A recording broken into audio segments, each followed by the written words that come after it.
J'ai un problème pour marcher, de sensation que les pieds, je ne sens plus les pieds. J'ai les pieds qui, j'arrive pas trop à les contrôler, ils s'en vont un peu de travers et je perds beaucoup l'équilibre. Pourtant, Daniel continue d'avaler chaque jour une dizaine de kilomètres. Mais depuis 9 ans, il est rapidement essoufflé.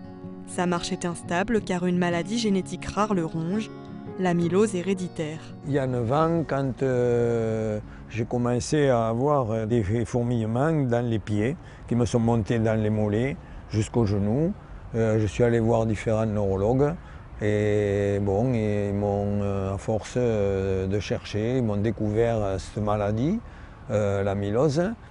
En quelques mois, Daniel perd également 17 kilos et souffre de troubles digestifs. Des symptômes qui lui rappellent ceux de son père, mort brusquement il y a 30 ans. Je m'y attendais. J'avais vu mon père et après j'ai compris que j'allais être pareil. Voilà, j'allais être pareil parce que c'était les symptômes que mon père avait. Et j'ai pas eu de doute. La cause de tous ces maux, c'est la transthyrétine, une protéine synthétisée par le foie. Elle transporte normalement l'hormone thyroïdienne et la vitamine A dans l'organisme.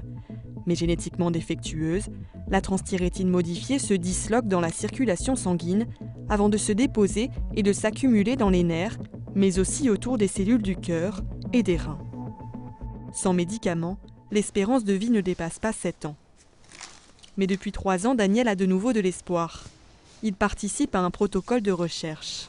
Donc mon garrot pour faire apparaître plus la veine. Voilà, serre le poing. Toutes les 3 semaines, il parcourt les 600 km qui le séparent de cet hôpital pour bénéficier d'un nouveau traitement administré par voie intraveineuse. On a signé pour un ralentissement de la maladie. Et donc, je me suis amélioré. Donc, j'ai continué et je fais confiance à ce médicament. Les chercheurs ont identifié un antidote à base de patisiran, une molécule capable de réduire au silence le gène défectueux. Conçue pour atteindre sa cible, les cellules du foie, la molécule s'attaque ensuite à l'ARN messager. Cette copie de l'ADN est chargée de la production des protéines.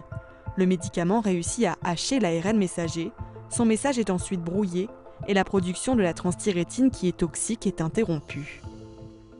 Je vous examine un petit peu, alors on va voir un peu l'équilibre, la marche. Depuis le début du protocole, Daniel rencontre son neurologue pour une visite de contrôle tous les 6 mois. Voilà. Ça pique. Et là? Ça pique. Et là? Ça touche. Là? Je sens que ça pousse un peu, enfin qu'il y a quelque chose, oui. Ah là, je sens, oui, au genou. Qu'est-ce que vous sentez? Là, ça pique. Il y a une perte de sensibilité à partir des orteils, à la partie très distale, jusqu'aux chevilles et jusqu'au genou. À partir du genou, le patient ressent normalement. C'est-à-dire que s'il prend de l'eau brûlante sur les jambes, il ne sentira pas non plus. Et donc il faut qu'il fasse attention en prenant une douche, notamment, et quand il marche pieds nus, faire attention qu'il n'y ait pas de corps étranger. Même si les symptômes restent présents, la maladie de Daniel semble ne plus gagner de terrain. Il est très actif, il est capable de faire 7 km de marche, il garde des fonctions de ses mains au point qu'il aille continuer à pêcher et mettre ses petits hameçons, et ça montre qu'il garde une parfaite autonomie. D'ailleurs, je croise les doigts, hein, que ça reste comme ça. Que ça reste comme ça, hein. Ouais. Parce que c'était mal parti au début. Hein. Ouais. Grâce à ce traitement, Daniel revit. Et bientôt, d'autres malades pourront peut-être en bénéficier. Des recherches sont en cours pour utiliser ce mécanisme contre les maladies d'Alzheimer ou de Parkinson.